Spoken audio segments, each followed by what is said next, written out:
We're about to talk about money right now. Give him a round of applause, first of all. This dude is an author, a motivational speaker. He talks financial and literacy advice. He's an advocate, founder and CEO of Mind Right Money Management. Good friend of ours. We had him on a couple years ago. Since then, Heather, he's done blown up. You kind of got to get an appointment to be able to talk to him. Please, I know that's right. Please welcome him back to the show, the one and only Ash Cash. Ash Cash, what up? What's going on? What's going on? Thank you so much for having me. I appreciate y'all. I love the intro, too. I appreciate you, man. I was like, yo, what are you talking about? I'm like, put that on your mixtape, Ash. Hey, you know what's funny is he used to sell mixtapes on the corner. You know, mixtapes and merchandise and T-shirts. Like, what were you, like 12 years old when you first became an entrepreneur? Yeah, 12 years old. I actually 8 packing bags at the local supermarket, but by 12, 125th Street was rocking, and that's where the flow was. So that's where I went. So that's actually a fact. Yes, sir. Hey, so do you have a home office, or where are you right now? Because I know your work is continuing during this quarantine. Where are you? Yeah, I have a home office. So, luckily, a lot of my work was being done at home. And then, I would meet clients, because I have a national, client base. And so this is, I was actually working with a lot of clients via Zoom prior to this, pandemic. So now business is picking up for sure because people definitely need this information. And, so I work out of my home for sure. Okay, so let's get it started, man. Citizens, we're going to open up these phone lines. You got questions about money and finances.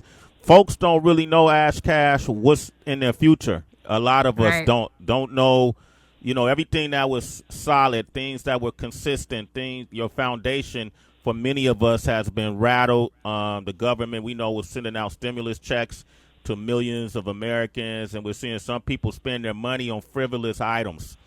So when you get a stimulus check like this, what would be your advice to your clients on the best way to utilize this money during this pandemic?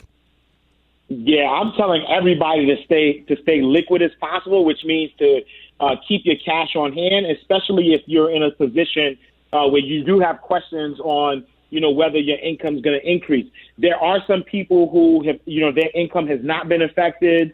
In fact, there are some people who income has increased. And so those people are probably looking at the stock market. Let me, put money in, let me invest and, do those things. But for the average person who doesn't know whether they'll have a job come six months from now, I would definitely say now isn't the time to spend money on frivolous things. It's to hold on to that money and just kind of see what the economy does. The good thing about saving money, and this is what I don't think people understand, is that when you save money, you can always use it later, right? So it doesn't mean that if you save it that if 6 months from now things get better, if things get better, then you can always buy the frivolous stuff that you was going to buy, 6 months ago, but just hold on to it because it'll be the difference between you being able to meet your necessities and not being able to. And so I would tell people to hold on to that money right now. Ash, I'm a big advocate of an emergency fund. Like I could just be honest and tell you that I know nothing about the stock market. To Sway's point, that's why we've been blessed enough to be in this industry for a long time where you have your accountant and your financial advisors or business managers that handle certain things like that. But just on a personal note, what I can do is that I can manage my own emergency fund. And can you speak to that a little bit? Because I'm just from the school of if I get $20 and I'm going to put 5 of it away in a sock or a Nike box or, whatever I could do.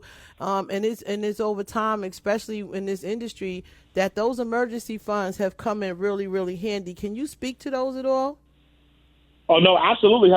Like emergency funds will save your life. I mean, like if you think about what's happening right now, right, those people who had emergency funds, right. And so to your point, I suggest that at least 10% of your income goes into an account automatically, right? So for every $10 you get, you put $1 away, right? And the goal should be at least 6 to 8 months of expenses, right? And so you might not start there, but that should be the goal. I should have at least 6 to 8 months of expenses so that if something like this happens, like this is not a fire drill, like this is real. if something like this happens, I at least know that I'm good. I can manage my current lifestyle for at least 6 to 8 months. And the great thing about having that is that you set it and forget it. So I always suggest that people have an emergency fund separate from where they keep their everyday money, right? So if you have a checking account somewhere or wherever, however you manage your main account, your emergency fund should be separate from that, so it's out of sight, out of mind. And the reason why I like percentages is because wherever you start, if you make a $10,000 a year, then it's $1,000. If it's $100,000 a year, then it's $10,000. So that way, as you make more money, that emergency fund increases. The amount that you put in an emergency fund increases with that, and then you're in a space where you're not going to be, going crazy trying to figure out how you're going to make ends meet. And so I agree 1,000% that everybody should have an emergency fund. They should always be putting money aside for times like this. Like these are those times that people should be being prepared for. Okay. Tracy, do you have an emergency fund? Yeah, I do. Thank God I finally do. But it took me some time to really invest in it and get out of the mindset, but then also the reality of that time, which was I have to pay attention to my expenses in the immediate. You know what I mean? Yeah. And I know that's the case for a lot of people who are my generation and who are outside of my generation, where it's like, okay, I have to think about the bills that are on my lap right now before I can prepare for the future, because the present, but Tracy, you know what I mean? But Tracy, and that's a great point. And one thing I want to say about that is that you got to treat yourself like FICA, right? I always say that, right? And so if you work a 9 to 5, I don't know who FICA is, but she always taking her money off the top. Right. So when I get paid, she take her money off the top, and then I budget whatever is left over. And I think the mindset shift needs to be that let me not take care of my bills first, then take care of me after. Take care of you first. Right. Take it off the top. Don't even think about the bills. Take that 10%. In the beginning, it's going to be tough. Right. Because a lot of people live in paycheck to paycheck. But take that 10% off the top. And then whatever is left over, now you figure out your bills based on that. And if you create that habit, it's always you first, right? Because at the end of the day, if you choose paying your debts, paying all those things first, when you have situations like this, you're not going to be able to survive. So treat yourself like FICA, right? Take it off the top, make it automatic, set it, forget it, and then, go from there.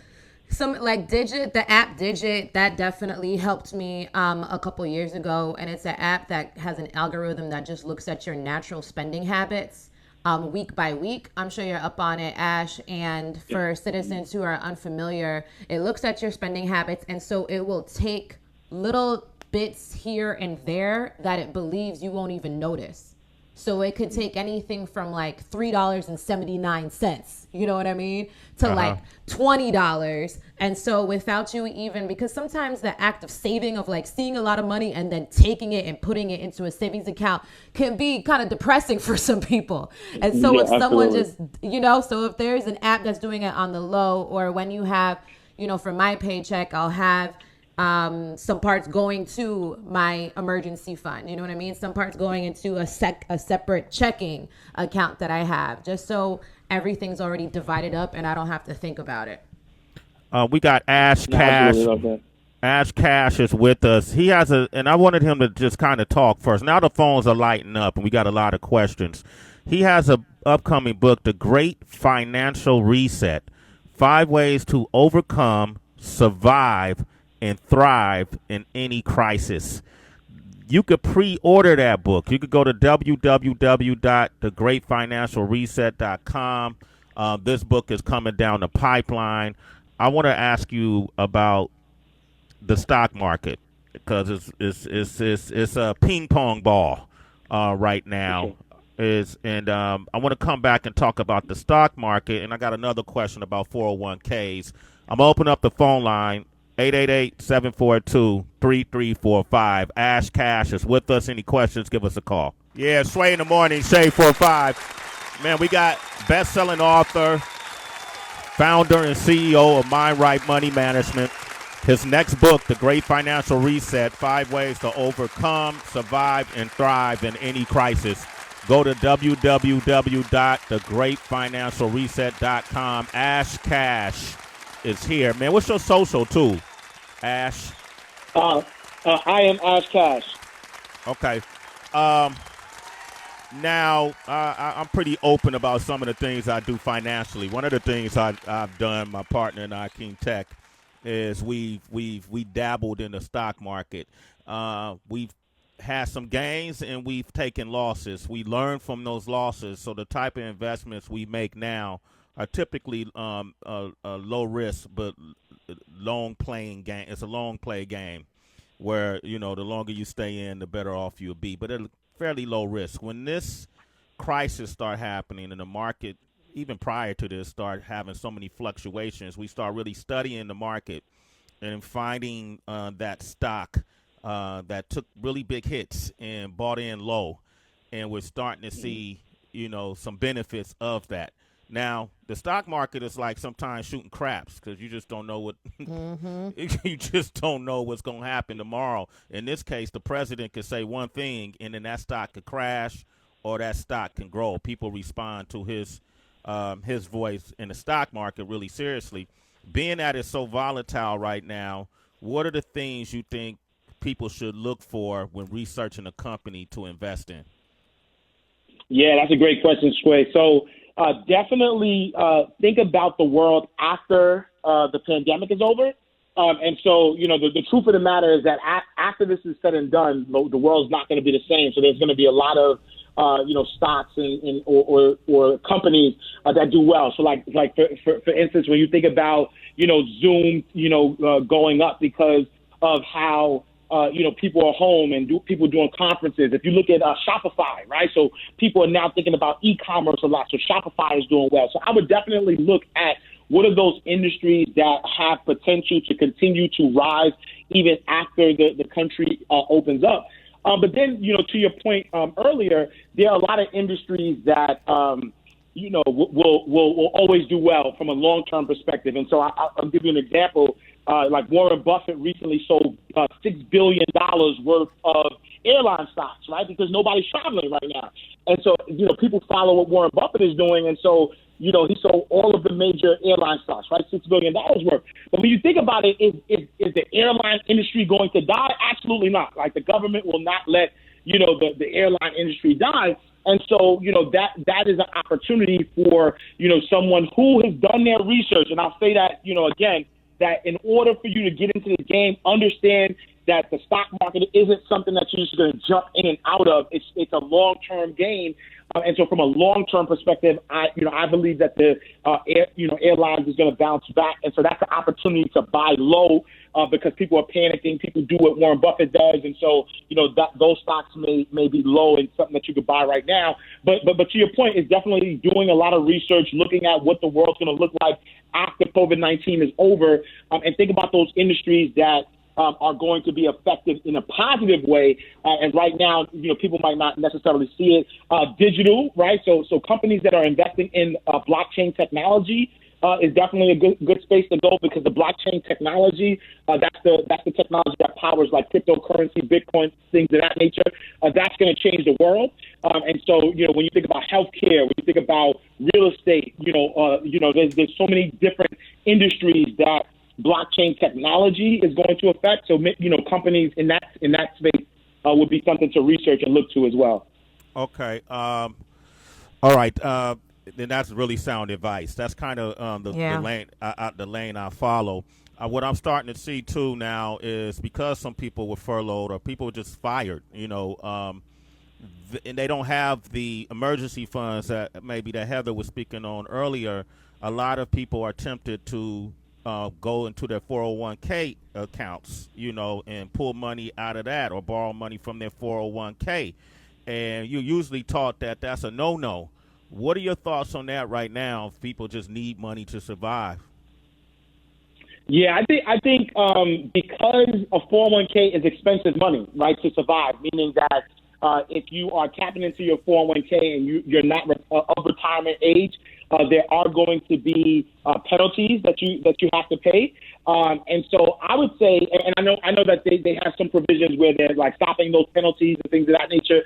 But I would say use that as the last resort because even when this is over, you are, God willing, you'll have life left, and then you're going to want to retire, and you want to have that money available for you to retire. And so, we talked earlier, like I hustled right at 12 years old packing bags. The great thing about it, and that's what I'm writing about in the Great Financial Reset, is that there is a lot of opportunity to make money, right? So if you're assessing yourself and you have skills, open up a Shopify account, right? There's ebooks that you could write. There's things that you can do. And so I think that there is an opportunity for people to still make money in this environment.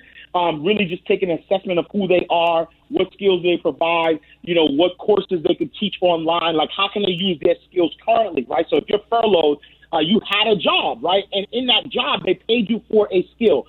That skill that you have doesn't mean that it's no longer necessary. If you were customer service, then there are tons of companies out there that still need people to answer calls and do call center jobs, things of that nature. So really focus on, don't focus on the negative aspect of it. Figure out, what are those underlying benefits of this current time, and see what are the different ways that you could potentially make some money.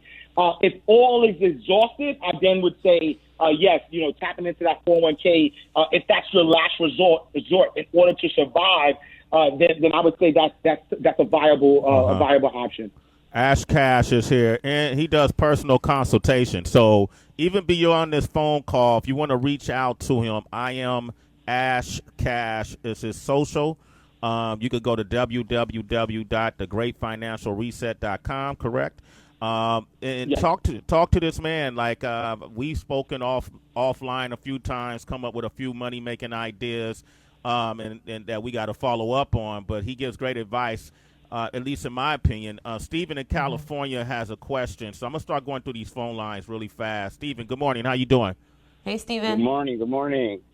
Well, I want to say first of all, Sway, Heather B, you guys are always 100 Hi. all the time. I appreciate y'all. Tracy Thank G, you. Man, I love you. You're great. I love your voice. Oh my God. Anyway, my question.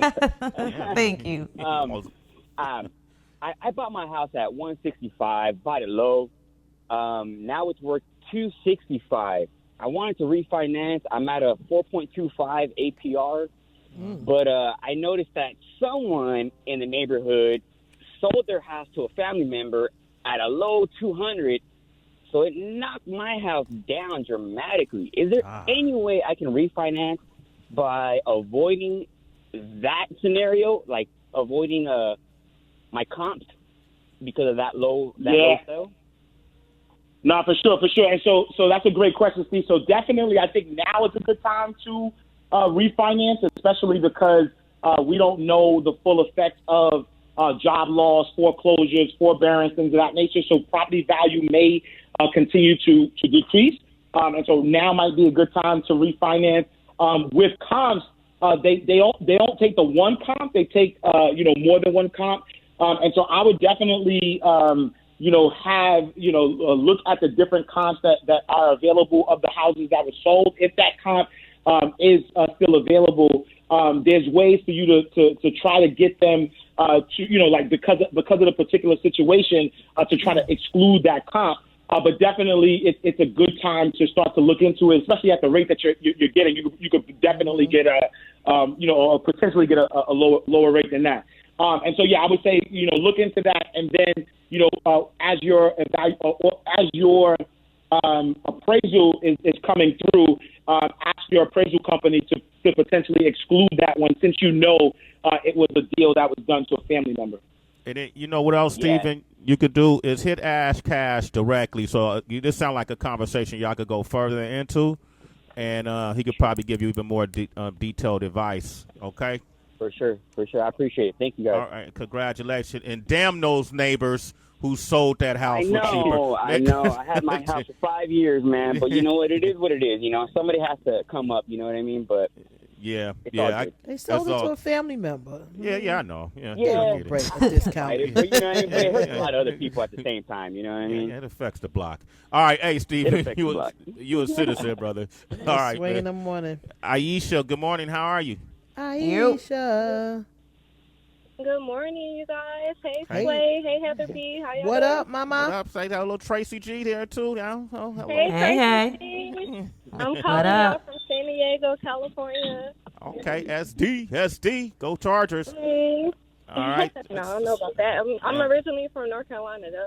I moved here. I was in the military, but I heard y'all talking about 401ks, and people don't really know about their options. So I'm a financial advisor, and we talk about index universal life insurance.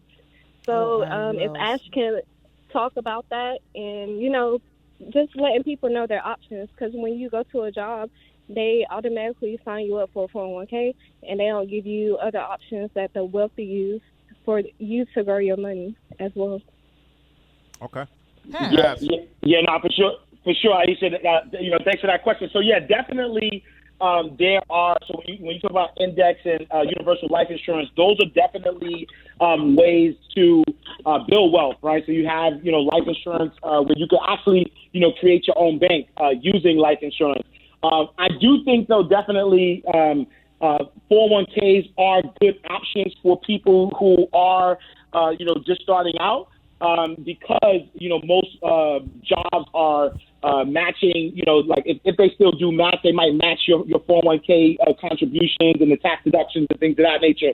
But without getting, I don't want to give blanket advice about life insurance, only because with life insurance, it really depends, right? And so, there's ways that you could use universal life insurance to build wealth, and 401k, to your point, Aisha, is not the only way to build wealth. So look at all of those different options. Look at your 401k. Is your company giving you a match? And if they are giving you a match, then it makes sense to do it because you're getting free money. If they're not giving you a match, then you should definitely weigh out life insurance, or you should look at life insurance as an option and weigh out the two and see that, the returns that you're getting on a 401k, is that better suited for you, or would getting into an index or universal life policy be better as it relates to you building wealth? And what Aisha just said is really key. That your employers don't even fill you in that you even have that option, is what you're saying, right, Aisha? Yep. And so, Taisha. My name is Taisha. And yes, Taisha. Okay, my bad. Damn, we've been calling you Aisha the whole time. we even sang a song with your name, your fake name. No wonder she didn't respond. She didn't like that. Taisha, you're the girl. Yeah, there it is. That's the remix. Y'all still saying it wrong. Taisha, like the continent Asia. Okay. Hold on. Taisha. The remix. Let's give it. Hey, this is the DJ Premier remix. Ready? 3, 2, 1. Taisha, you're the girl I never had, and I wanna get to back. And I want to get to know you better. All right, you're a citizen, Taisha, okay? Wait, I have a quick question. Have a great day. You too. You too, Mama. I have a quick question for Ash. So, Ash, over the past, 5 to 10 years, the whole world has just been about build your own brand, become your own boss, I'm bossed up, and all of this other kind of stuff. And so people stepped out on faith, right? And they started their own little companies. They became, DJs or videographers or, these different kind of own little brand things. And so they don't particularly work for any company, but they just get paid based on per job, So what do you say to them right now when money may be just slow coming in because clients ain't really paying, they not sure their future, they don't have 401ks because the past 10 years they've been earning their money through different clients. What would you say to them? How do they stay positive in a world like this? Because I have a lot of friends that are DJs and started their own companies, and they don't have money coming in right now. How do they kind of stay on the upside of things? Yeah, that's a great question, Heather. And definitely, I say that everybody has to pivot, right? Everyone, right? And so, as a DJ, as somebody who, income is reliant on crowds and going out and things of that nature, is really trying to figure out, how do I use my skills to bring more income. And I've seen a lot of DJs, do Instagram lives and parties and things of that nature. But, think about the skill set it takes to rock a crowd, right? Whether it's a DJ, whether it's a rapper, whether it's a motivational speaker, it takes a certain skill set to be able to do that. And so I really think that it's important that everybody just reassess themselves. And I'll give you like a personal example. So as a motivational speaker, I've built my career up to a point where I was able to, get 5 figures, let's say, to go to a big conference and do a talk. But with this lockdown, like that money like stopped immediately. I had 6 speaking engagements that kind of stopped, and I was like, man, I was looking forward to some of that income, but it was about pivoting. I said, how can I take that same skill and then provide it in a way? I might have to provide it more. I might not be able to get as much as I would have gotten by going to one workshop, but I had to pivot and figure out, how do I take this skill? Okay, so people want to get motivated. People want to, they want advice. Okay, so how can I do that in small group settings on a more often basis to make up that income? And so I would say I would say just, this is the time to start thinking outside of the box. The great thing, though, right? The great thing about those who stepped out on faith, they did so with no security, right? They didn't know what was going to happen. They just took, they took the leap. They became their own boss.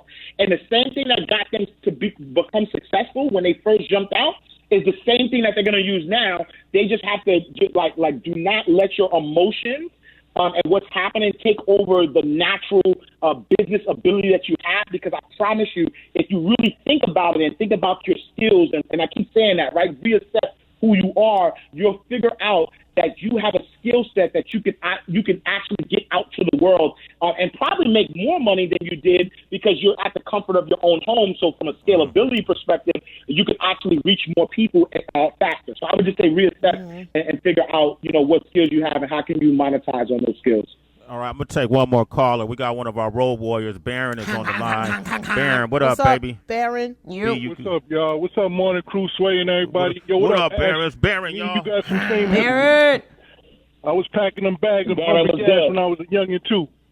That's what's up. Hey, salute. I got a question. Salute. How much you would need? I came in on the tail end of the statement you were saying about saving just in case of a rainy day. Like, they doing us dirty out here with these rates. Say no to cheap freight, man. What do you do for a trucker? What do you say for a trucker who wants to put some money in his stash when one incident could wipe out your entire savings? Yeah. What's the dollar amount you would need to put to the side? Yeah, so I would first look at what is your monthly expenses? Like, how much does it cost to be you, right? And so from a monthly perspective, how much does it cost to be you? And then once you have that number, I will multiply that number by 6 to 8, right? And so, let's say if it's $2,000 a month, is your expenses, then I would say at minimum you should have between $12,000 to $16,000, right, in an account, and really be diligent about reaching that, right? Paying yourself first. So as you're getting money, you're putting 10% at minimum aside each time you get paid until you get to that space to 12 to 16,000. And then even after you get to that space, I would actually continue to keep saving, because now it shifts, right, from you having an emergency fund and trying to save for an emergency fund to now I have extra money that I can invest. And that's why I always tell people, right, you work for money in the beginning, but at some point money needs to work for you. And so as you get to that 6 to 8 months of expenses, now flip it so that way the money that you're saving, you can now invest that in something that's an income-producing asset. So now you don't have to rely on your physical labor to make money. You could rely on your income-producing asset to make money. Got you.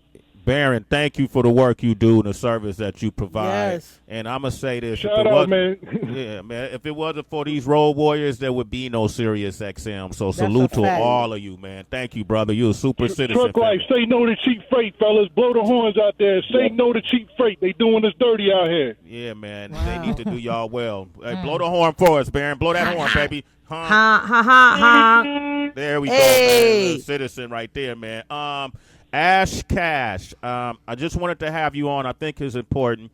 And my reasons for this is we've talked about financial literacy and generational wealth in the past, and just improving our personal environments from our interpersonal circles, from our family, and teaching folks in your family about money as you learn. I learned through trial and error. My first era was taxes, being charged something like $11,000 or something back on taxes when I wasn't even making that much money.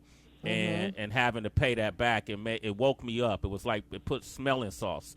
My second biggest lesson is when the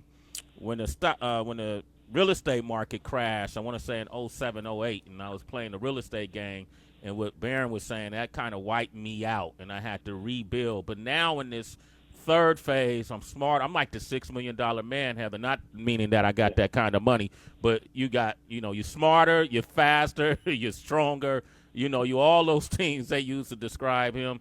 And I want us to start having these conversations. Like some of these lines are so lit up right now. These are the kind of conversations we have to continue to have in our community.